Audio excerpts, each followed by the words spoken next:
नमस्ते, मैं हूं फराह खान और आप देख रहे हैं आज की ताजा खबर। कोरोना के मामले धीरे धीरे घट रहे हैं और जल्द से जल्द ये महामारी हमारे देश से खत्म हो, इसके लिए आपका एक जिम्मेदार नागरिक की तरह मास्क पहनना बेहद जरूरी है, ताकि कोरोना के खतरे से आप, आपका परिवार और ये देश महफूज रहे। लोग मास्क पहनने को लेकर जागरूक हो, इसके लिए न्यूज 18 ने एक मुहिम भी शुरू की है, जिसका नाम है #मास्क पहनो इंडिया, क्योंकि जब कोरोना हारेगा तभी देश जीतेगा।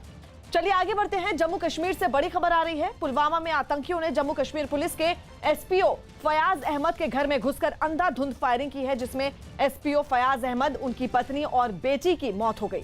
सुरक्षा बल ने पूरे इलाके की घेराबंदी कर हमले में शामिल आतंकियों की तलाश शुरू कर दी है। आपको बता दें, कश्मीर में पिछले 10 दिनों में पुलिसकर्मियों पर जानलेवा हमले का ये तीसरा मामला है। इससे पहले श्रीनगर में आतंकियों ने इंस्पेक्टर समेत 2 पुलिसकर्मियों की हत्या की थी। बड़ी खबर आपको बता दें, पुलवामा में आतंकियों ने जम्मू कश्मीर पुलिस के एसपीओ फयाज अहमद के घर में घुसकर अंधाधुंध फायरिंग की, जिसमें एसपीओ फयाज अहमद और उनकी पत्नी और बेटी की मौत हो गई। तस्वीरें हम आपको दिखा रहे हैं किस तरह से इस फायरिंग के बाद तीनों मौत हुई और परिवार में मातम पसर गया। घर वालों का रो रो कर बुरा हाल है, तो वहीं सुरक्षा बल ने पूरे इलाके की घेराबंदी कर ली है और आतंकियों की तलाश जारी है। आपको बता दें, पिछले 10 दिनों में पुलिसकर्मियों पर जानलेवा हमले का ये तीसरा मामला है और तस्वीरें हम आपको दिखा रहे हैं कि किस तरह से 10 दिनों में 3 पुलिसकर्मियों पर यह फायरिंग की गई और 3 पुलिसकर्मियों की हत्या कर दी गई। रिफत हमारे सहयोगी इस वक्त फोनलाइन पर मौजूद हैं। रिफत, अभी की ताजा अपडेट। देखिए, जिस तरीके से आपको मालूम है कि कल रात के दौरान जो है ये फायरिंग हुई थी और ये बताया जा रहा है कि खिड़की से किसी ने इसको बुलाया है फयाज फयाज करके, और इन्होंने खिड़की खोली है और उसके बाद 2 बंदूक बरबार बताया जा रहा है कि वहाँ पे थे और उसके बाद उन्होंने फायरिंग की है। इस बीच वहाँ उसकी बेटी भी थी और बीवी भी थी, वो वहाँ आगे गए और इस फायरिंग में उनको भी गोलियां लगी और बाद में तीनों की मौत हुई। फिलहाल इस घर में मातम पसरा है और अभी इस मामले की अब तहकीकात की जा रही है।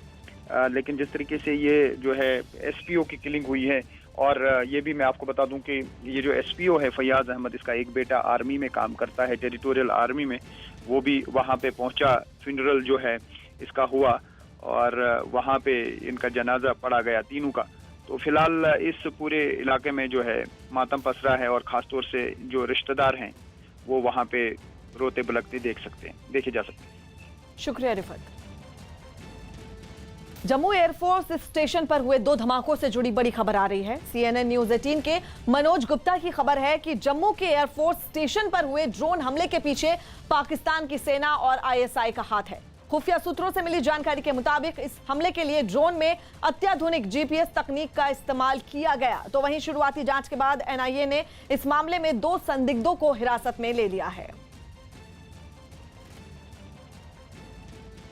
जम्मू एयरफोर्स स्टेशन सामरिक और रणनीतिक लिहाज से देश का एक महत्वपूर्ण एयरबेस है। ये एयरफोर्स स्टेशन भारत और पाकिस्तान सीमा से महज 14 किलोमीटर की दूरी पर है और शनिवार रात इस एयरफोर्स स्टेशन पर हुए 2 बम धमाके क्या किसी बड़ी आतंकी साजिश की तरफ इशारा कर रहे हैं? सूत्रों के मुताबिक पिछले कुछ सालों में जिस तरह पाकिस्तान के आतंकी संगठन ड्रोन के जरिए भारतीय सीमा में हथियार और असला बारूद गिराने का काम कर रहे हैं, उसे देखकर तो लगता है कि धमाके की साजिश के पीछे पाकिस्तान का ही हाथ है। फिलहाल जांच एजेंसियां इस हमले के मास्टरमाइंड को बेनकाब करने की कोशिश कर रही हैं।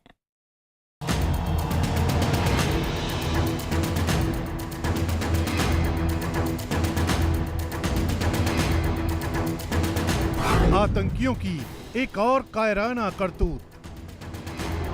एयर ड्रॉप किया गया है जो एक्सप्लोसिव है, जो जिस तरह का क्रेटर बना है। जम्मू एयरफोर्स स्टेशन पर हमले की कोशिश। सुरक्षा बल है, आर्मी, पुलिस और सेना के जो सुरक्षा बल हैं वो यहाँ पे सर्च कर रहे हैं बाहर। 6 मिनट में 2 ब्लास्ट।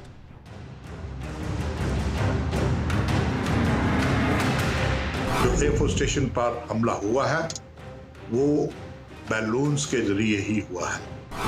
साजिश का मास्टरमाइंड कौन? अगर ये पाकिस्तान की इन्वॉल्वमेंट सीधी दिख जाती है, आई थिंक इंडिया बहुत बुरी तरह से इस बात को लेगा और ये पाकिस्तान और टेररिस्ट दोनों को बहुत महंगा पड़ेगा। शनिवार रात करीब 2 बजे आतंकियों की एक साजिश जम्मू के भारतीय वायुसेना के एयरफोर्स स्टेशन पर हुए 2 लो इंटेंसिटी बम धमाकों की शक्ल में नजर आए। न्यूज 18 के पवन शर्मा की खबर के मुताबिक शनिवार रात को जम्मू एयरफोर्स स्टेशन में 2 धमाके हुए। पहला धमाका रात 1:40 पर इमारत की छत पर हुआ। दूसरा धमाका 1:46 पर इमारत के पास हुआ। इस धमाके में 2 लोगों के घायल होने की खबर है। धमाकों के बाद पूरे इलाके को सील कर दिया गया और सर्च ऑपरेशन शुरू कर दिया गया। धमाकों की जांच के लिए NIA और FSL की टीमें जम्मू पहुंच चुकी हैं। जम्मू एयरफोर्स स्टेशन ब्लास्ट मामले में 2 संदिग्धों को भी हिरासत में लिया गया है। सुरक्षा एजेंसियां दोनों संदिग्धों से पूछताछ कर रही हैं। जो सुरक्षा बल हैं वो बाहर आए हैं। देखिए आप तस्वीरों में आप देख सकते हैं कि किस तरह से जो सुरक्षा बल है, आर्मी, पुलिस और सेना के जो सुरक्षा बल हैं वो यहाँ पे सर्च कर रहे हैं बाहर। जो टेक्निकल एयरपोर्ट जो है उसका बाहर के दृश्य आप देख सकते हैं खुद। यहाँ पे जो सेना है और बाकी फॉरेंसिक टीम के जवान हैं वो यहाँ पे बाहर हैं। देख सकते हैं वो किस तरह से देख रहे हैं चीज़ों को, क्योंकि मैं आपको बता दूं पूरा एरिया जो है ये बहुत ही सेंसिटिव एरिया है। जम्मू एयरफोर्स स्टेशन में धमाके के मामले पर भारतीय वायुसेना की तरफ से आधिकारिक ट्वीट जारी कर कहा गया है, जम्मू एयरफोर्स स्टेशन के टेक्निकल एरिया में आज सुबह कम तीव्रता वाले 2 धमाके हुए हैं।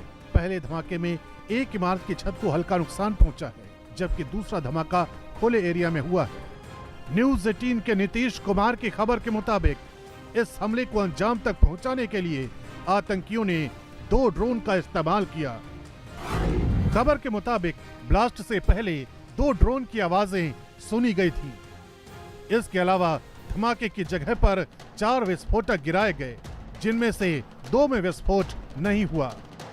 सूत्रों के मुताबिक धमाके में इस्तेमाल किए गए दोनों ड्रोन पाकिस्तान से भेजे गए हों या फिर स्मगलिंग के जरिए ड्रोन के अलग अलग हिस्से भारतीय सीमा में लगाए गए हों और फिर हमले के लिए उन्हें यहां पर तैयार किया गया हो।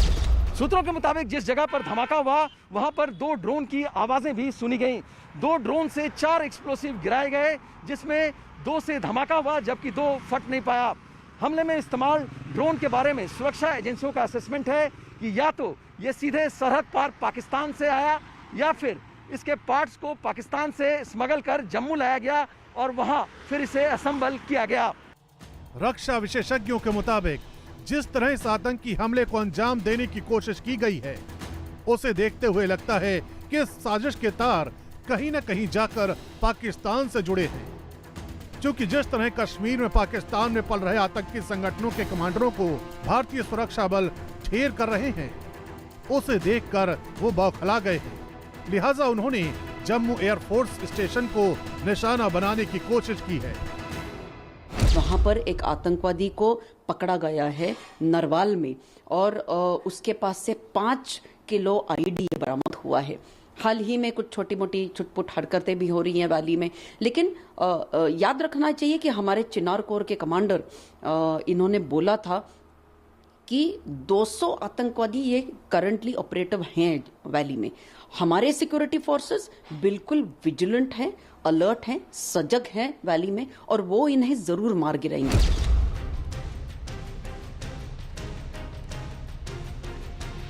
यह धमाका कैसे हुआ, यानी जिस किसी ने भी जम्मू एयरफोर्स स्टेशन पर हमले की साजिश रची, उसकी मॉडस ऑपरेंडी क्या थी और इस हमले के पीछे किसी आतंकी संगठन का हाथ है, फिलहाल NIA इसकी जांच कर रही है। लेकिन रक्षा विशेषज्ञों का मानना है कि जम्मू एयरफोर्स स्टेशन पर धमाके की जो तस्वीर सामने आई है, वो इस धमाके की साजिश के पीछे किसी आतंकी संगठन का हाथ होने की तरफ इशारा कर रही है।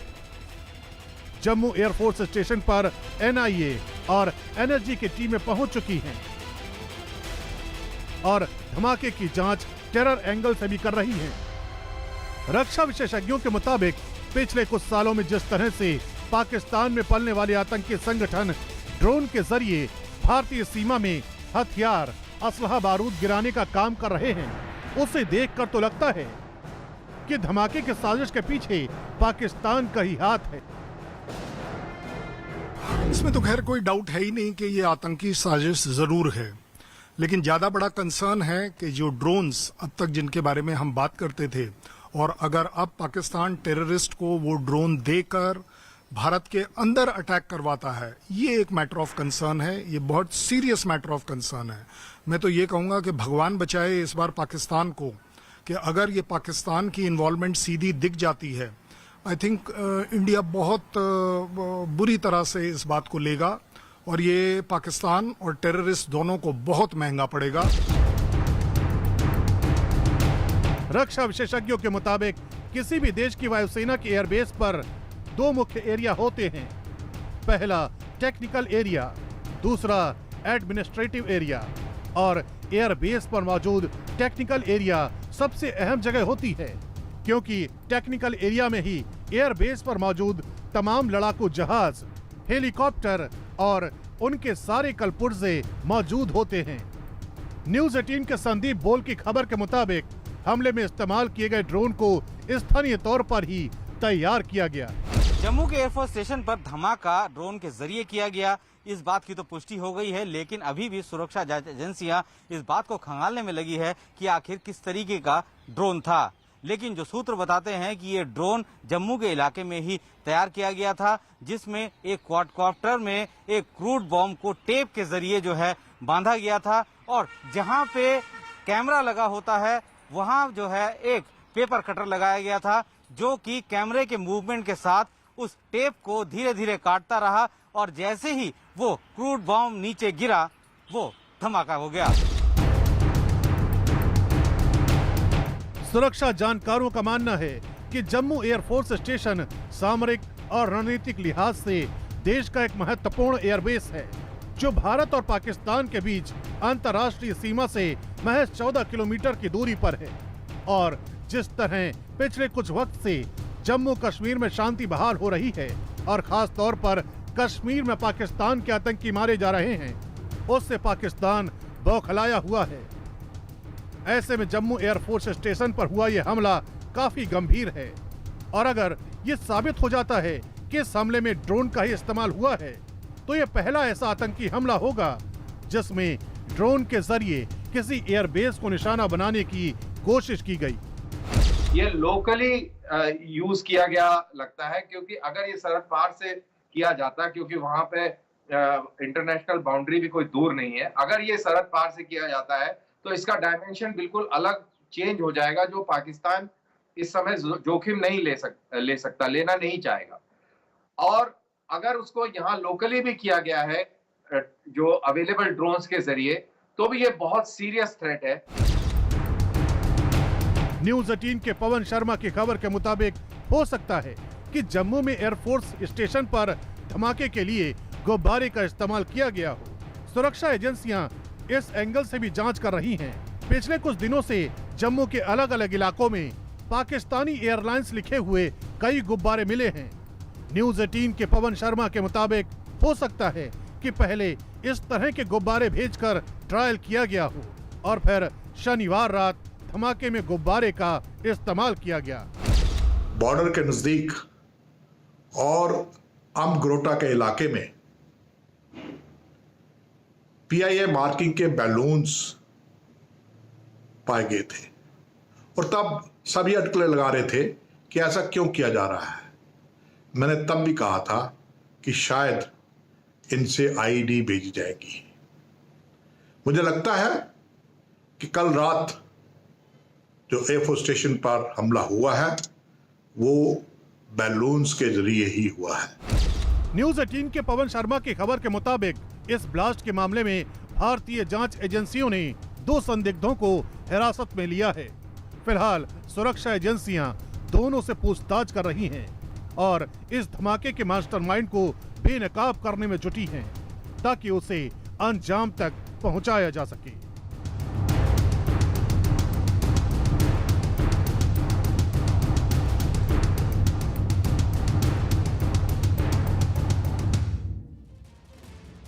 जम्मू एयरफोर्स स्टेशन पर हुए 2 बम धमाकों के बाद भारतीय जांच एजेंसियां इस हमले के अनसुलझे सवालों के जवाब तलाश रही हैं कि आखिर जम्मू एयरफोर्स स्टेशन पर हुए बम धमाकों का मास्टरमाइंड कौन है? कौन है वो जिसने भारतीय वायुसेना के एक अहम एयरबेस को निशाना बनाने की कोशिश की? इस साजिश का असल मकसद क्या है? भारतीय सुरक्षा एजेंसियां हर एंगल से इस घटना की तफ्तीश कर रही हैं। न्यूज 18 के नीतीश कुमार की खबर के मुताबिक ड्रोन हमले का असली निशाना वहां खड़े हेलीकॉप्टर थे, लेकिन ड्रोन से गिराए गए विस्फोटक वहां तक नहीं पहुंच पाए और ये साजिश नाकाम हो गई। इसके अलावा भारतीय सुरक्षा एजेंसियां इस हमले में रोहिंग्या कनेक्शन को भी खंगाल रही हैं। Jammu air force station blast case, हमले में रोहिंग्या कनेक्शन की भी जांच, किसने बनाया तबाही का प्लान, साजिश का मास्टरमाइंड कौन? 26 जून शनिवार रात करीब 2 बजे जम्मू एयरफोर्स स्टेशन पर हुए 2 धमाके किसी बड़ी आतंकी साजिश की तरफ इशारा कर रहे हैं। एयरफोर्स स्टेशन पर हुए बम ब्लास्ट के बाद अब ये सवाल उठता है कि आखिर इस बम धमाके के पीछे किस आतंकी संगठन ने तबाही का प्लान बनाया था, और इससे भी बड़ा सवाल ये कि आखिर इस साजिश का सूत्रधार यानी मास्टरमाइंड कौन है। एनआईए इस बम ब्लास्ट की जांच कर रही है। न्यूज 18 के नीतीश कुमार की खबर के मुताबिक रात को लगभग 1:40 पर जम्मू एयरफोर्स स्टेशन के टेक्निकल एरिया पर तैनात सुरक्षा कर्मियों ने 2 ड्रोन की आवाज सुनी। इसके थोड़ी ही देर बाद टेक्निकल एरिया में एक के बाद एक 2 ब्लास्ट हुए। पहला ब्लास्ट सिंगल स्टोरी बिल्डिंग की छत पर हुआ, दूसरा ब्लास्ट ग्राउंड एरिया में बिल्डिंग के पीछे हुआ। सूत्रों के मुताबिक हमले का असली टारगेट हेलीकॉप्टर डिस्पर्सल पार्क था। हेलीकॉप्टर डिस्पर्सल पार्क से ही हेलीकॉप्टर को पार किया जाता है और वहीं से ही वो उड़ान भरते हैं। इस हमले में ड्रोन के जरिए कुल 4 बम गिराए गए। हमले में 2 बम नहीं फटे। धमाके वाली जगह से एक ड्रोन भी मिला। धमाके में ईडी के इस्तेमाल का शक। हमले की जानकारी एनआईए को दी गई। एनआईए की टीम सुबह 5 बजे मौके पर पहुंच गई और अपनी तफ्तीश शुरू कर दी। एनआईए हर एंगल से इस बम ब्लास्ट की जांच कर रही है। जम्मू के सतवारी पुलिस स्टेशन में यूएपीए यानी अनलॉफुल एक्टिविटीज प्रिवेंशन एक्ट की धारा 16, 18, 23, 307 और आईपीसी की धारा 120B और 3 के तहत मामला दर्ज कर लिया गया है। जम्मू एयरफोर्स स्टेशन पर हुए बम धमाकों की जांच में जुटी एजेंसियों का अनुमान है कि हो सकता है कि ड्रोन के जरिए हमले में एयरफोर्स स्टेशन में खड़े हेलीकॉप्टरों को निशाना बनाने की साजिश रची गई हो, लेकिन ये साजिश नाकाम हो गई। न्यूज 18 के नीतीश कुमार की खबर के मुताबिक ड्रोन हमले का असली निशाना वहां खड़े हेलीकॉप्टर थे, लेकिन ड्रोन से गिराए गए विस्फोटक वहां तक नहीं पहुंच पाए। जिस समय ये धमाके हुए उस समय हेलीकॉप्टर डिस्पर्सल पार्क में हेलीकॉप्टर मौजूद थे। डिस्पर्सल पार्क उस जगह को कहते हैं जहां पर एयरफोर्स के हेलीकॉप्टर खड़े रहते हैं। शुरुआती पड़ताल के बाद जांच में जुटी एजेंसियों का असेसमेंट है कि ड्रोन के जरिए गिराया गया एक्सप्लोसिव टारगेट चूक गया। दरअसल असली टारगेट हेलीकॉप्टर डिस्पर्सल पार्क था, जहां एक हेलीकॉप्टर खड़ा हुआ था। हेलीकॉप्टर डिस्पर्सल पार्क उस जगह को कहते हैं जहां पर हेलीकॉप्टर को पार्क किया जाता है और यहां से हेलीकॉप्टर उड़ान भरता है। जम्मू एयरफोर्स स्टेशन पर हुए बम धमाके पर जम्मू कश्मीर पुलिस महानिदेशक दिलबाग सिंह का कहना है कि इस हमले में ड्रोन का इस्तेमाल किया गया। न्यूज 18 के पवन शर्मा की खबर के मुताबिक दिलबाग सिंह ने कहा है कि एयरफोर्स स्टेशन में हुए धमाके की जांच में पुलिस भी दूसरी जांच एजेंसियों के साथ मिलकर काम कर रही है। दिलबाग सिंह के मुताबिक ड्रोन के जरिए विस्फोटक गिराकर ये धमाके किए गए। शनिवार रात 6 मिनट के अंदर जम्मू के एयरफोर्स स्टेशन पर 2 धमाके हुए थे।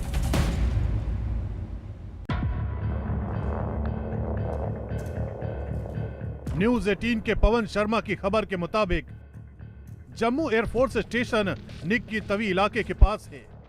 निक्की तवी इलाका पाकिस्तान की सीमा से सिर्फ 15 किलोमीटर दूर है।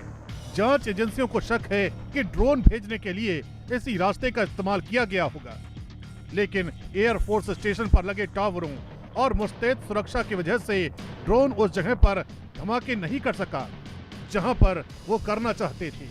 पहले घुसपैठ के लिए निक्की तवी रूट का ही इस्तेमाल किया जाता था। न्यूज 18 के संदीप बोल की खबर है कि सुरक्षा एजेंसियां जम्मू एयरफोर्स स्टेशन पर हुए बम धमाकों के रोहिंग्या कनेक्शन की भी जांच कर रही हैं। सूत्रों के मुताबिक जम्मू के एयरफोर्स स्टेशन के इलाके के आसपास कई रोहिंग्या रहते हैं और सुरक्षा एजेंसियों को शक है कि पाकिस्तान इस हमले को अंजाम देने के लिए रोहिंग्या का इस्तेमाल कर सकता है ताकि इस घटना के तार पाकिस्तान से न जुड़े। यही वजह है कि जांच एजेंसियों ने धमाके में रोहिंग्या कनेक्शन की भी जांच शुरू कर दी है।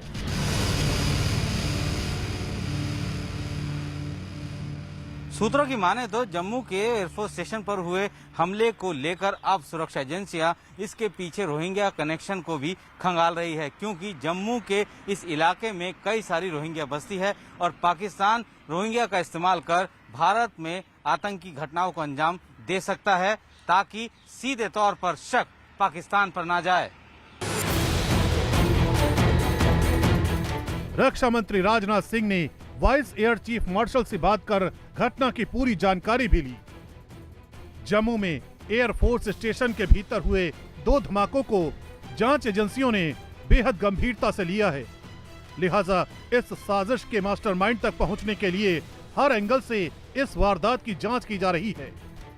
जम्मू एयरफोर्स स्टेशन की सुरक्षा दिल्ली से गई स्पेशल फोर्स की एक टीम ने अपने हाथ में ले ली है और एफएसएल की टीम भी धमाकों से जुड़े सबूत तलाशने में लगी है।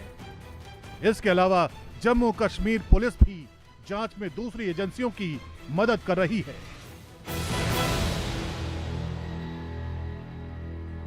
दिल्ली के पास गाजियाबाद से बड़ी खबर आ रही है। गाजियाबाद के लोनी इलाके में बदमाशों ने एक ही परिवार के 3 लोगों की हत्या कर दी। बताया गया कि लूट का विरोध करने पर बदमाशों ने कारोबारी और उनके 2 बेटों की गोली मारकर हत्या कर दी। हमले में कारोबारी की पत्नी घायल हो गई है। वारदात की जानकारी मिलने पर पुलिस की टीम जांच के लिए मौके पर पहुंची। आपको बता दें, हमलावरों को पकड़ने के लिए 3 टीमें बनाई गई हैं। थाना लोनी क्षेत्र में एक मोहल्ले में आज एक परिवार में रात्रि में 4 सदस्यों को गोली लगने की सूचना प्राप्त हुई और जिसमें से अभी 3 लोगों की मृत्यु हो गई है और एक महिला घायल है जिनका उपचार चल रहा है। घटनास्थल का हम लोगों के द्वारा निरीक्षण किया। फील्ड यूनिट और डॉग स्क्वाड यहाँ मौके पर मौजूद है।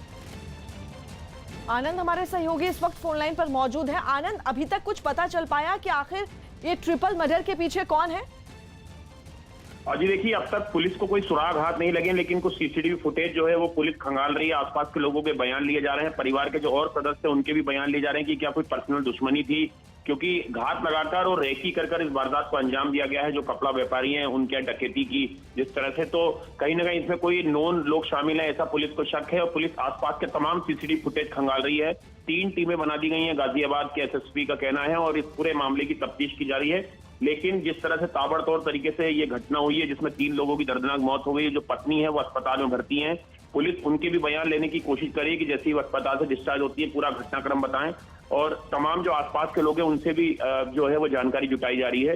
रात करीबन 3 बजे की पूरी वारदात हुई और उस दौरान ही घात लगाकर बदमाश कपड़ा व्यापारी के घर घुसे और वहां पर ये डकैती की वारदात को अंजाम दिया गया है। शुक्रिया आनंद। गाजियाबाद में वीडियो बनाने पर पुलिस ने एक लड़के को गिरफ्तार कर लिया। गाजियाबाद के इंदिरापुरम में पुलिस की गाड़ी के साथ वीडियो बनाना एक लड़के को काफी भारी पड़ गया। सोशल मीडिया पर वीडियो वायरल होने के बाद पुलिस ने लड़के को गिरफ्तार कर लिया और अब पुलिस लड़के के खिलाफ कानूनी कार्रवाई की तैयारी कर रही है।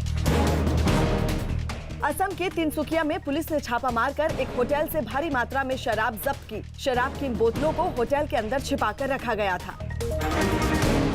मध्य प्रदेश के उज्जैन में एक शादी समारोह के दौरान चोर ने गहनों और पैसों के पर्स पर हाथ साफ कर दिया। चोर ने एक बच्चे की मदद से इस वारदात को अंजाम दिया, जिसकी यह करतूत होटल में लगे सीसीटीवी में कैद हो गई। मध्य प्रदेश के बैतूल में दूल्हा राजेश डिगर से अपनी बारात लेकर मलकापुर जा रहा था। रास्ते में दूल्हे ने वैक्सीनेशन सेंटर पर पहुंचकर पहले वैक्सीन लगवाई। वैक्सीनेशन सेंटर पर बनाए गए सेल्फी स्टैंड पर उसने सेल्फी भी खिंचवाई। इसके बाद मलकापुर पहुंचकर उसने 7 फेरे लिए और शादी की औपचारिकताएं पूरी की। आने से पहले वैक्सीन लगाई हॉस्पिटल में, उसके बाद मैं विवाह में आया। मुंबई के सायन अस्पताल में हुई मारपीट के विरोध में डॉक्टरों ने कैंडल मार्च निकाला। इस दौरान डॉक्टरों ने चेतावनी दी कि अगर आरोपियों को जल्द नहीं पकड़ा गया तो वो सामूहिक छुट्टी पर चले जाएंगे। महाराष्ट्र के नासिक में रेव पार्टी के दौरान पुलिस ने छापा मारकर भारी मात्रा में ड्रग्स बरामद की। छापे के दौरान 12 लड़कियों समेत 22 लोग पकड़े गए। पुलिस के मुताबिक यहां 2 बंगलों में रेव पार्टी चल रही थी, जहां बड़ी मात्रा में ड्रग्स का इस्तेमाल हो रहा था। पकड़े गए आरोपियों में कई लोग फिल्म इंडस्ट्री से भी जुड़े हुए बताए जा रहे हैं। दिल्ली के नजफगढ़ से एक रोंगटे खड़े करने वाला वीडियो सामने आया। वहां गिट्टी से लदा एक ट्रक सड़क से गुजर रहे ऑटो पर पलट गया। यह हादसा तब हुआ जब ट्रक के वजन से सड़क अचानक धंस गई और वो ट्रक बगल से गुजर रहे ऑटो और एक दूसरी गाड़ी पर ही पलट गया। इस हादसे का एक वीडियो भी सामने आया जिसमें वो ट्रक वहां से गुजरता नजर आया। इस दौरान वहां से कई गाड़ियां भी गुजरती दिखाई दी, लेकिन तभी सड़क का एक हिस्सा धंस गया, जिसकी चपेट में आने से वो ट्रक बगल से गुजर रहे ऑटो पर ही पलट गया। वहां मौजूद एक दूसरी गाड़ी भी उसकी चपेट में आ गई। गाड़ी चला रहा था और एकदम आंखों के आगे अंधेरा आ गया। सामने आई तस्वीरों में वो ऑटो पूरी तरह ट्रक के नीचे दबा नजर आया। हादसे के वक्त ऑटो में एक ड्राइवर और एक यात्री भी मौजूद था, लेकिन किसी तरह वो अपनी जान बचाने में कामयाब हो गए। इस वक्त की बड़ी खबर आपको बता दें, दिल्ली एम्स में आग लगी है। दिल्ली एम्स के इमरजेंसी वार्ड में ये आग लगी है। बड़ी खबर आपको बता दें, आग लगने के बाद मरीजों को वार्ड से निकाला गया है। इमरजेंसी वार्ड में ये आग लगी, दिल्ली एम्स का मामला है और जो मरीज हैं उनको शिफ्ट किया जा रहा है। इमरजेंसी वार्ड से आग बुझाने की कोशिश की जा रही है। आग लगने से किसी नुकसान की कोई खबर अभी तक नहीं आई है। बड़ी खबर आपको बता दें, दिल्ली एम्स के इमरजेंसी वार्ड में ये आग लगी है और मरीजों को शिफ्ट किया जा रहा है। नवीन निश्चल हमारे सहयोगी इस वक्त फोन लाइन पर मौजूद हैं। नवीन, जो मरीज वहां पर थे उनकी क्या स्थिति है और आग लगने के पीछे क्या वजह रही? जी देखिए, फायर ब्रिगेड को 5:15 बजे के आसपास सूचना मिली थी। आग लगने के कारण शॉर्ट सर्किट बताया जा रहा है। जैसे ही शॉर्ट सर्किट शुरू हुई, ओटी रूम के पास जो है वहां पे धुआं फैलने लग गया, तो तुरंत मौके पे फायर की 7 गाड़ियां पहुंची और सबसे पहले इन्होंने जो इमरजेंसी वार्ड में जो पेशेंट थे सबको उन्होंने बाहर शिफ्ट कर दिया बाहर। उसके बाद गाड़ियों ने आग बुझाने का शुरुआत की। लगभग 20 मिनट में आग पर काबू पा लिया गया, लेकिन जिस तरीके से अफरा तफरी वहां पे हुई और पेशेंट को बाहर निकाला गया, अगर समय पर यह कार्रवाई नहीं की जाती तो शायद कोई बड़ा हादसा हो सकता था। जी शुक्रिया नवीन। देश कोरोना की दूसरी लहर से उबर रहा है। तीसरी लहर आने के भी दावे किए जा रहे हैं। ऐसे में देश के प्रधानमंत्री नरेंद्र मोदी ने मन की बात कार्यक्रम के जरिए एक बार फिर वैक्सीनेशन पर जोर दिया। उन्होंने कहा कि अफवाहों पर हरगिज ध्यान न दें और बहरूपीय वायरस से बचने के लिए वैक्सीन जरूर लगवाएं। मन से निकली वैक्सीन की बात। आज हम एक दिन में लाखों लोगों को मेड इन इंडिया वैक्सीन मुफ्त में लगा रहे हैं। वैक्सीन पर पीएम मोदी के मन की बात। हमें जागरूक रहना भी है और जागरूक करना भी है। देशवासियों से पीएम मोदी की अपील। गांव में हर एक व्यक्ति को वैक्सीन लग जाए, ये हर गांव का लक्ष्य होना चाहिए। वैक्सीन लगवाएं, अफवाह ठुकराएं। डर है तो निकाल दीजिए।